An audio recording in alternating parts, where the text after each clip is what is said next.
اینجا معبد آمون است. ما امروز در مراسم صبحگاهی بیدار شدن آمون، خدای بزرگ مصریان، شرکت میکنیم. یعنی آمون خدای بزرگ مصریان دیشب را در خواب بوده؟ آری، آمون و خدایان دون پایه تر از او شبها را استراحت میکنه. اگر شبانگاه بنده محتاج به راز و نیاز با خدای خیش باشد باید چه کند؟ بندگان نیز چون خدایان باید شبها را استراحت کنند. خدایان روزها را برای مراجعه بندگان اختصاص دادند.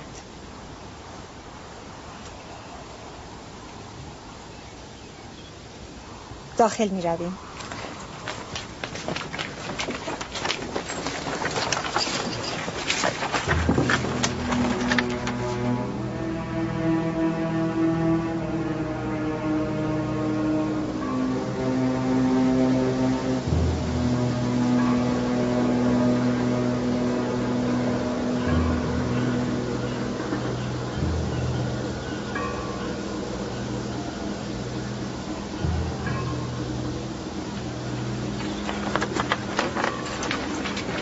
فقط پیروان آمون و اهالی مصر حق ورود دارند.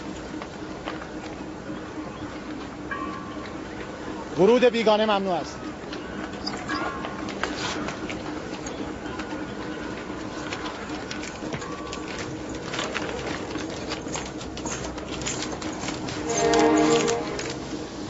همه کاهنان پیشتر خود را در نیل مقدس تطهیر کردند. آنها قصد ورود به داخل معبد را دارند. جز کاهنان هیچ کس حق ورود به داخل معبد را ندارد.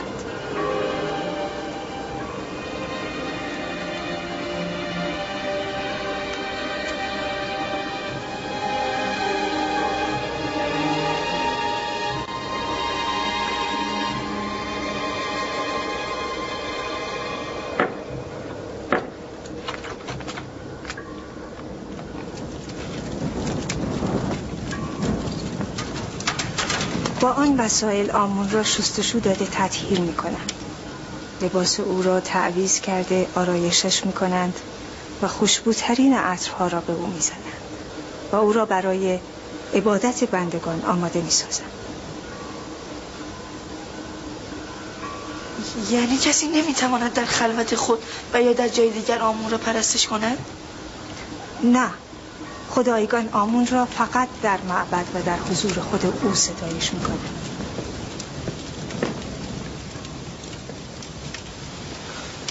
ولی من شنیدم که خداوند در همه جا هست.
ای روح بلند خداوندگار ما آمون که به آسمان ها پرواز کردی، اینک به شمایل مادی و جسم زمینی خویش بازگرد تا بار دیگر امور بندگان و پرستندگان را در ید با کفایت خویش بگیری. ای خدای بزرگ آمون کریم، ای خدای بزرگ آمون کریم، در صلح و آرامش بیدار شو، در صلح و آرامش بیدار شو.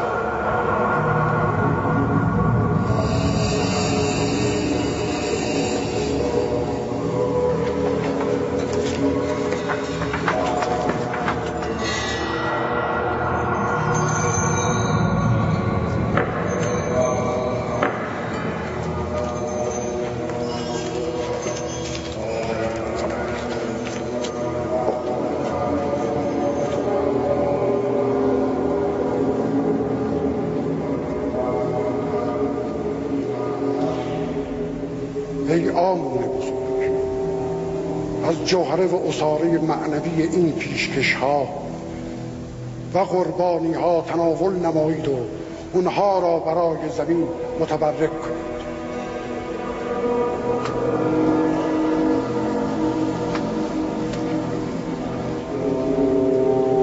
کافی است، بردارید بین کاهنان و مردم تقسیم کنید.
میبینی آمون چه زیبا شده؟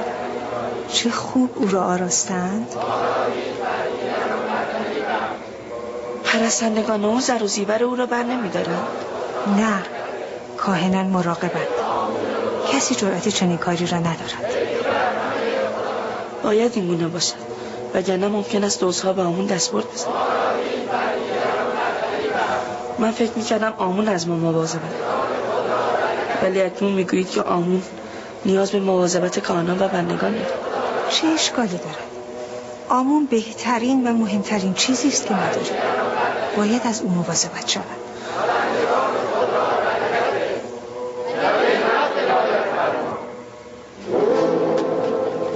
برکت باد بر شما بندگان من آمون را از استراحتگاه شبانگاهان به اداره امور بندگان باز گشتم. به اراده من صبح دمید و زندگی آغاز شد. برنید برای من که خدای شمایم تلاش کنید. برنید و تلاش کنید که روزیتان را به اراده خویش ارادت خواهم کرد.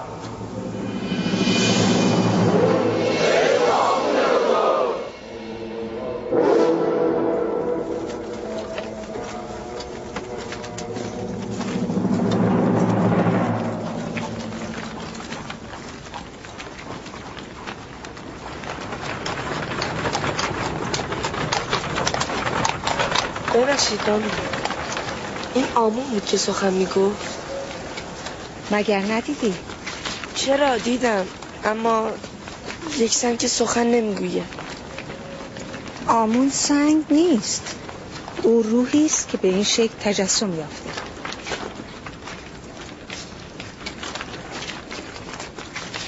مرا ببخش. آمون خدایی بی نیاز و تواناست. ولی من امروز نیازهای گوناگون او را دیدم.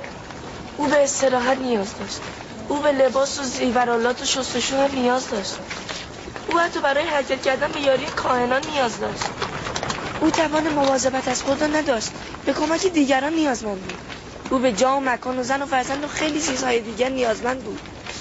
یعنی ما که خود راه می رویم توان پوشیدن، تزیین و شستشوی خود را داریم، از آمون بی نیازتریم؟ نیستیم. در برابرش احساس عجز کردم. او فقط ظاهرش یک کودک است. توان پاسخگویی به بسیاری از سوالاتش را نداشتم. بسیاری از پاسخها برای خودم هم قانع کننده نبود.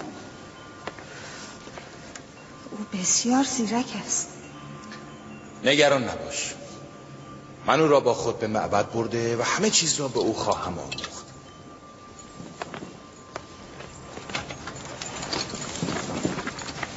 بی پرده بگویم، او مرا نسبت به آمون به تردید انداخت. پس بگو صیاد خود اسیر صید شد.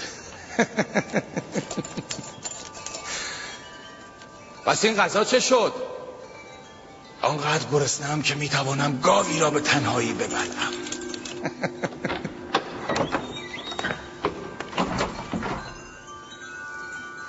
غذا حاضر است علی جناب.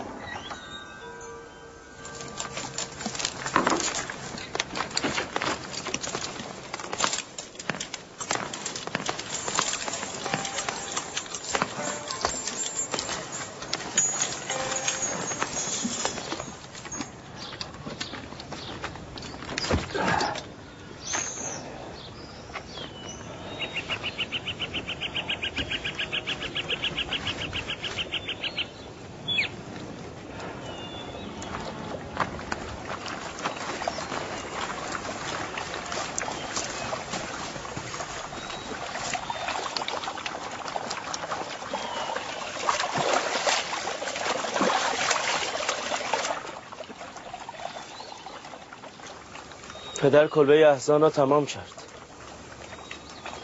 و به ما اجازه دخالت و یاری نداد.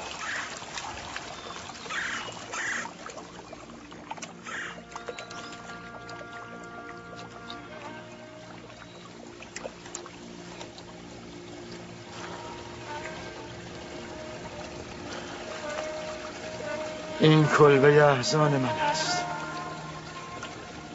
کلبه‌ای که مابقی عمر را در آن سپری نموده و در فراق یوسف مویه خواهم کرد و در سر این راه در انتظار بازگشت او خواهم بود. پدر، شما فکر میکنید برادرم یوسف باز میگردد؟ تردیدی نیست دخترم، ما همیشه باید منتظر بازگشت او باشیم. نمیخواهی یوسف را فراموش کنی؟ چگونه فراموش کنم؟ اگر او مرده بود چند روزی را به سود می‌نشستم و تمام میشد. اما چون نمیدانم که او در چه حال است، مدام از خودم میپرسم که اکنون چه میکند؟ چه بلایی بر سرش آمده؟ آیا در چنگ راهزنان گرفتار آمده؟ در دام برده فروشان اسیر است؟ آیا او را به گناه آلودند؟ سیر است یا گرسنه؟ پوشیده است یا برهنه؟ آرام باشید نبی خدا، چرا این همه خود را رنج میدهید؟ غم مرگ عزیزان را کرانه ای هست، اما درد هجران و فراق جاودانه است. گاه این همه من صبر پیشه می کنم و این هجران را به امید وصال در انتظار می مانم.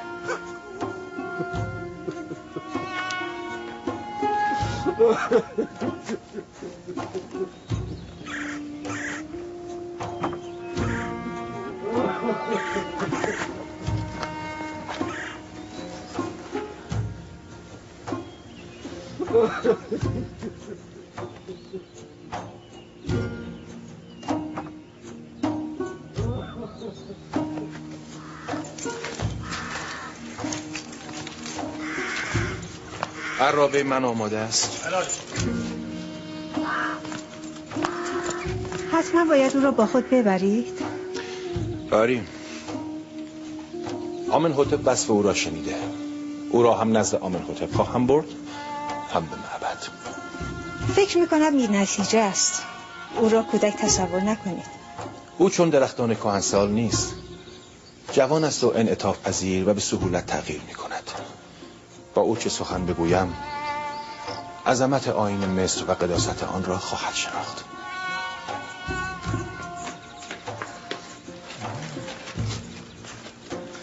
یوزاسیف جوان ما آماده است؟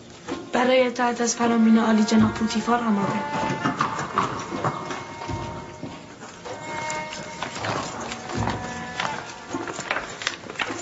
یوزاسیف، عرابه خطرناک است، مراقب خودت باش. اطاعت بانوی. اتفاقی نمی افتد، نگران نباشید. در اون عرابه او را کنار خود سوار خواهم کرد. مراقب خودت هم باشی.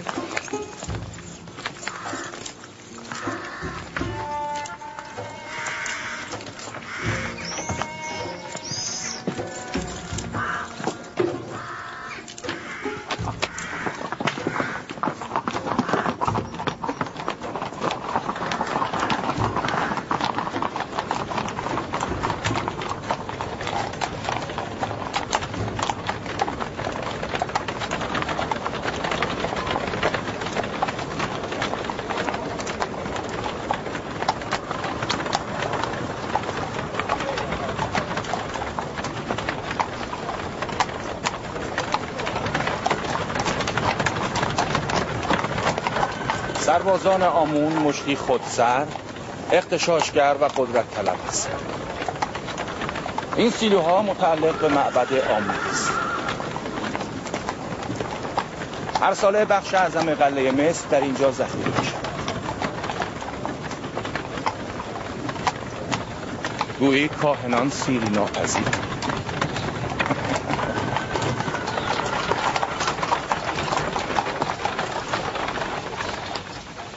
آن باغ و زنان که می‌بینید به ظاهر متعلق به آمون است. مزار و احشام متعلق به آمون را قبلا در کنار نیل دیدم. آن حیوانات هم که فربه شدن شکم کاهنان معبد را پر می‌کند. با این وضع کاهنان معبد هیچگاه اجازه نمیدن منافع آنها این همه به خطر بیفتد. کدام آیین بهتر از آمون میتواند منافع آنها را تامین کند؟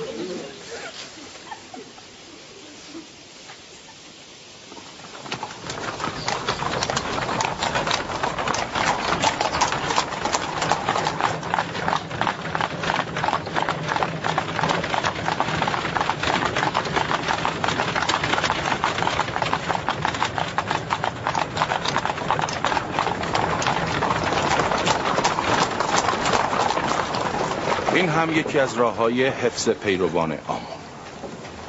هر گروهی را باید به طریقی موتی کرد. خلایق بعضی بنده نامند، بعضی بنده مالند و بعضی بنده نام. اما بسیاری از مردم مصر آنان را شناختند و فریب نمی‌خورند. بانو زلیخا گمان می‌کنند که جناب پوتیفار می‌خواهند ارزش‌ها و عظمت مردم مصر را به من بیاموزند. ولی به عکس من می‌خواهم پوشالی بودن و زشتی‌های آیین مردم مصر را به تو نشان دهم.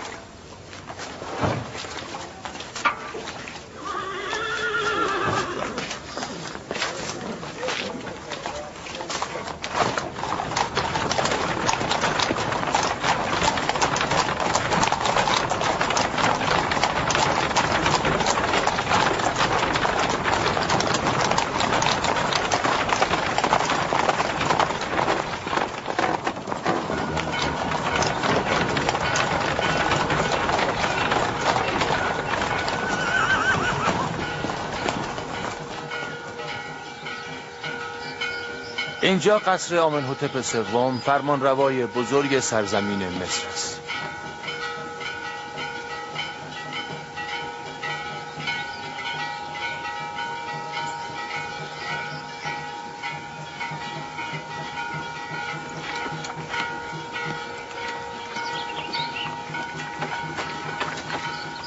اینها کیستن؟ به نظر مصری نمیاییم. اینها فرستادگان و سفیران کشورهای مختلف هستند که برای حکومت مصر خراج سالیانه آوردند. خراج یعنی چی؟ کشورهایی که زیر سلطه حکومت مصر هستند باید سالیانه بخشی از درآمد و اندوخته خود را به حکومت مصر بپردازند تا ما از آنها در برابر هجوم بیگانگان حمایت کنیم. نمی شود بدون خراج از آنها حمایت کنید؟ اگر این باج و خراج ها نباشند حکومت مصر نمی تواند به حیات خود ادامه دهد. ما باید از آنها سپاسگزار باشیم.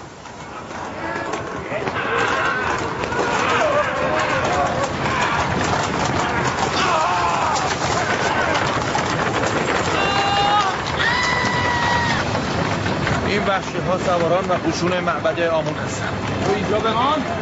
من میگردم. حرکت کن!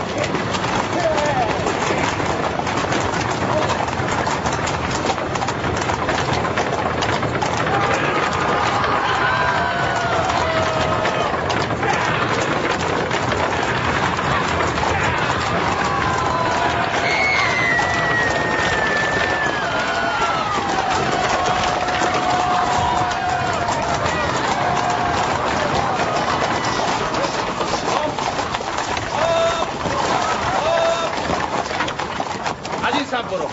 باید راه را بر آنان ببندیم. حرکت کن!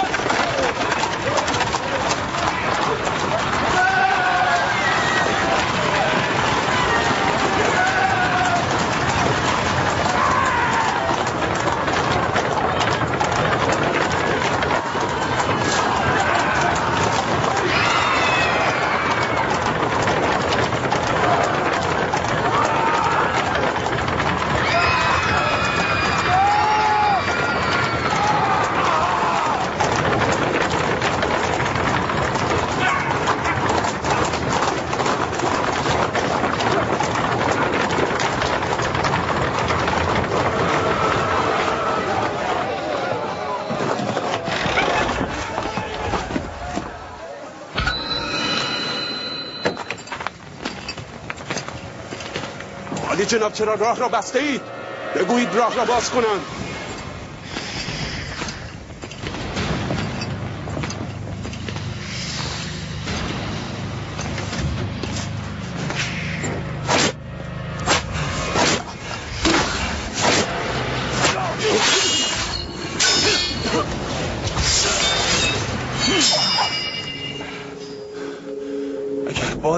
موجب اغتشاش در شهر شوید با زبان شمشیر با شما سخن خواهم گفت، نه با زبان تازیانه.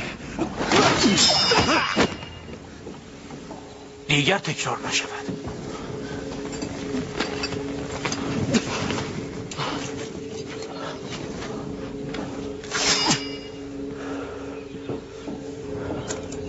معبد آمون این اهانت را بی پاسخ نخواهد گذاشت. با نخبه‌ها بگویید وحشیگری و افسار گسیختگی سربازان آمون را مهار کند، وگرنه پاسخ سختی از پوتیفار دریافت خواهد کرد.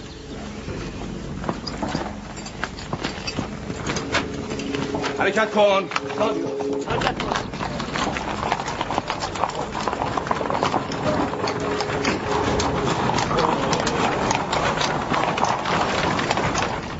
سربازان گستاخ معبد آمون باید تنبیه می‌شد. آنها بسیار بی‌پروا و گستاخ شده بودند. من هم میتوانم مثل شما شجاع و قدرتمند شوم؟ چرا که نه؟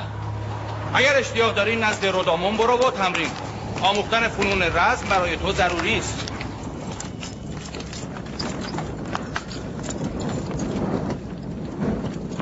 عالی جناب بوتیفار اجازه تشرف محضر خدایگان آمنحتپ سوم را دارند.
درود بر فرمانروای مقتدر و خداوندگار مردم مصر، فرزند خدایان عالی جناب آمنحتپ.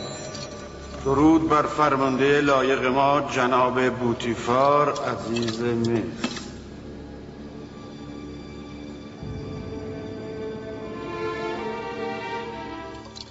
بوتیفار. بله فرمانروا. تو به تازگی در کارگاه خدایان نبودی؟ جز خداوندگار من جناب آمنحتپ کسی را به کارگاه خدایان راه نیست؟ گفتم شاید خدایان با دست خویش این کودک را سرشته و به تو هدیه کردند. این دردانه چیست؟ مصاحب جدید من است. به تازگی خریدم. مصاحب؟ پوتیفار، تو در زمره کودکان در آمده یا او هم تراز بزرگان است؟ به ظاهر کودک اما بزرگ است. نکته دان و دانا. چگونه دانایی است که هنوز تعظیم کردن به خداوندگار مصر را نیاموخته؟ هنوز فرصت آموختن نیافته فرمانروای من. او را عفو کنید. پسر جان، اسم تو چیست؟ یوسف علی جناب، اما صاحبان من به زبان مصری یوزارسیف صدایم میکنن. یوسف نامی عبرانی است جناب فرمانروا، یعنی غم‌انگیز، ریشه در تأسف دارد. این چهره را اندوه نباید. یوزارسیف نامی شایسته تر است.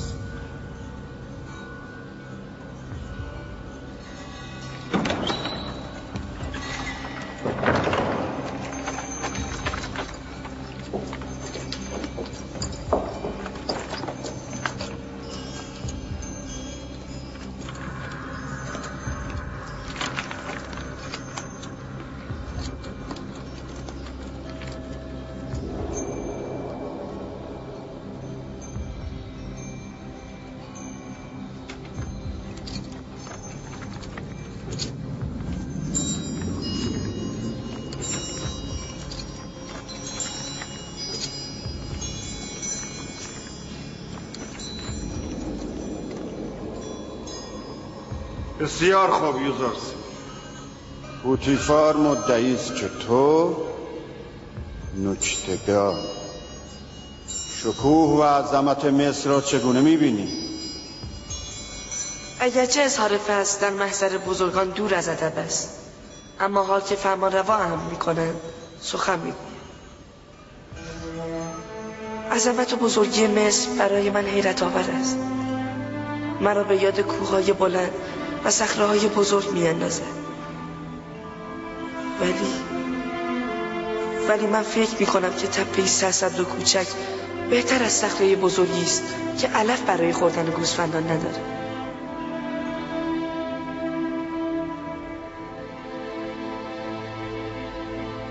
به راستی تو قدرت و عظمت مصر را چون کوههای بلند می‌بینی؟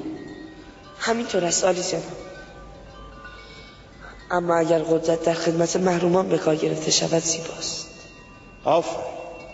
آفرین یوزرسی. تو ثابت کردی که ادعای جناب بوتیفار بی مورد نیست.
این تعظیم دور از شأن جانشین فرمان رواست.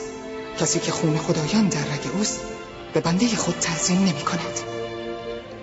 به اراده خودم نبود مادر. ناخودآگاه تحسین مرا برانگیخت.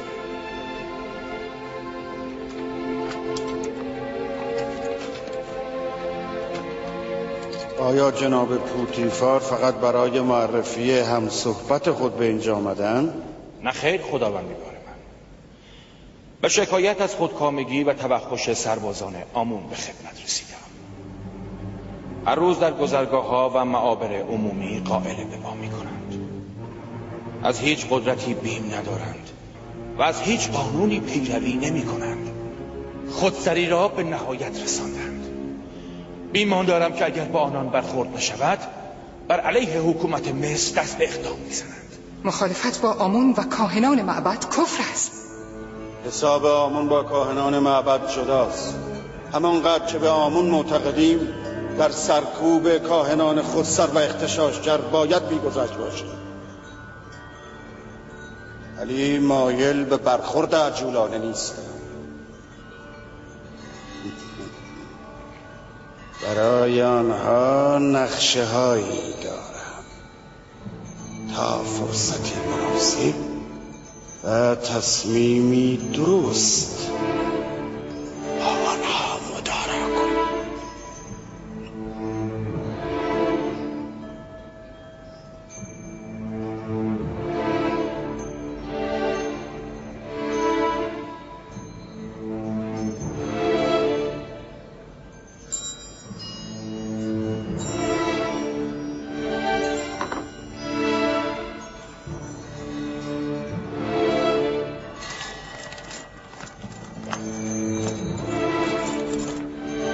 تو باید به خود ببالی یوزرسیف.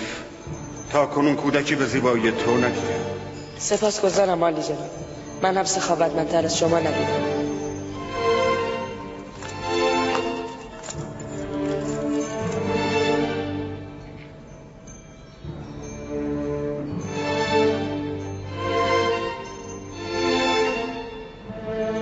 نبردی سخت در پیش داریم. آماده باش.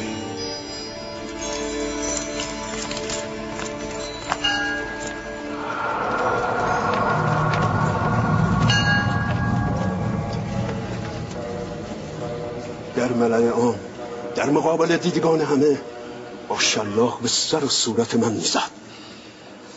من اگر جای پوتیفار بودم فرمانده بی مقداری چون تو را میکشتم، ولی او از غفلت من استفاده کرد.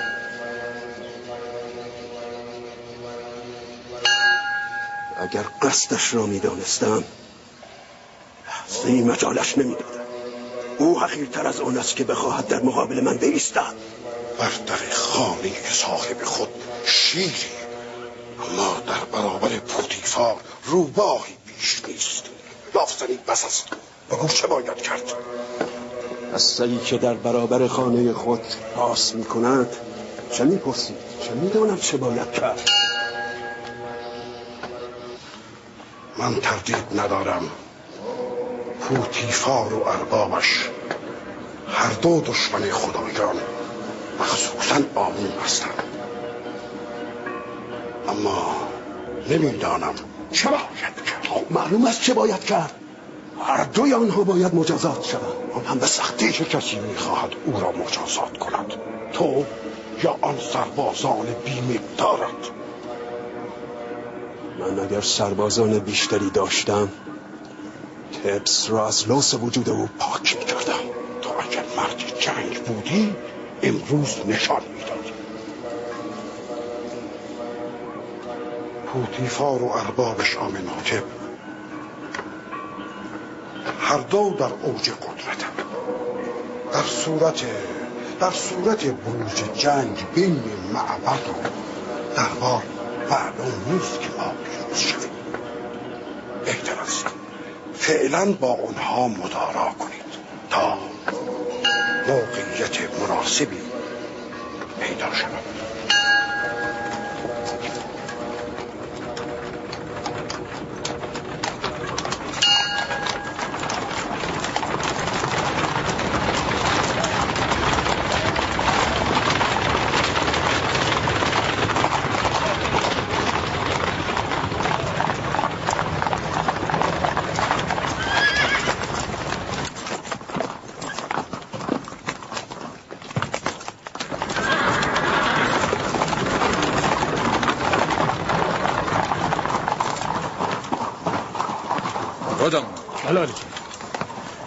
یک شاگرد مستعد و باهوش. ببینم چه میکنی. میخواهم که او قوی و شجاع باشد. من باید چه کنم جناب پوتیفار؟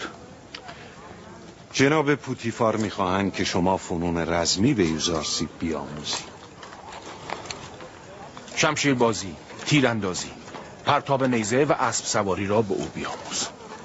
مطمئن باش که زحمات تو را هدر نخواهد داد. تمام توان خود را در تعلیم او به کار خواهم بست. مطمئن باشید عالی جناب.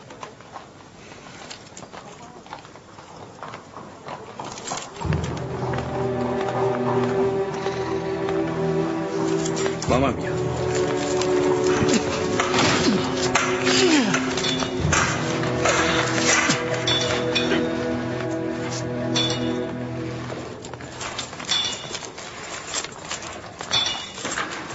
شمشیر آموزش.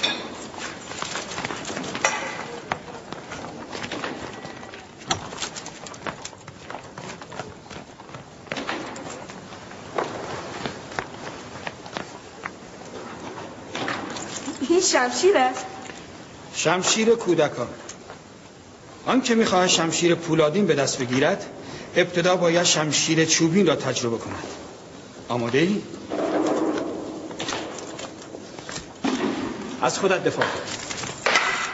آفرین. تو باید مانع اصابت شمشیر من به خود باشی. آفرین. آماده؟ اگر شمشیر بود اکنون شکمت را دریده بودم. اکنون تو بزن. من به شکم شما بزنم؟ آری محکم بزن. دردتان میگیره. دلم راضی نمیشه. آنچه میگویم عمل کن. بزن. بسیار خوب. خودتان خواستید.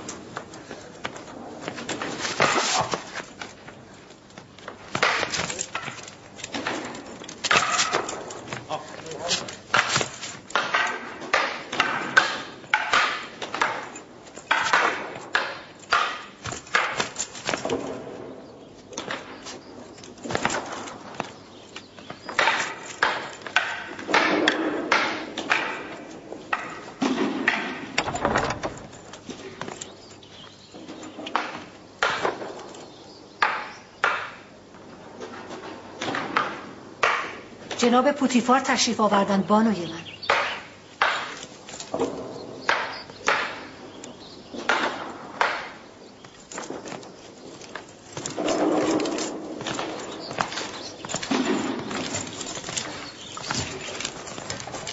درود بر خداوندگار من عالی جناب پوتیفار.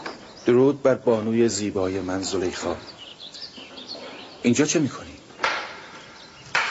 شمشیربازی یوزارسیف را مینگرم. گشت گذار امروز در شهر چگونه بود؟ او باید از نازپروردگی و ناپختگی به در آید. امروز به هنگام عراب رانی و تعقیب سربازان آمون ترسیده بود. شما با سربازان آمون درگیر شدید؟ پادیامون باید تنبیه میشد.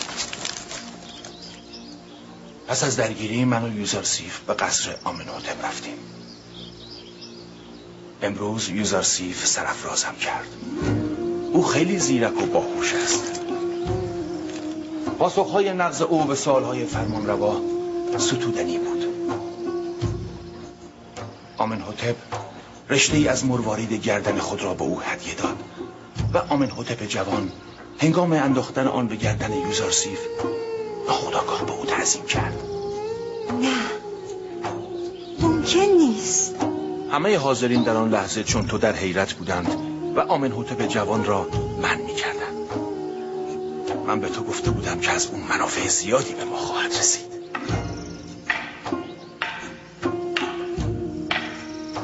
من فکر میکنم او در بزرگی حکیمی فرزانه و بی‌نظیر شود.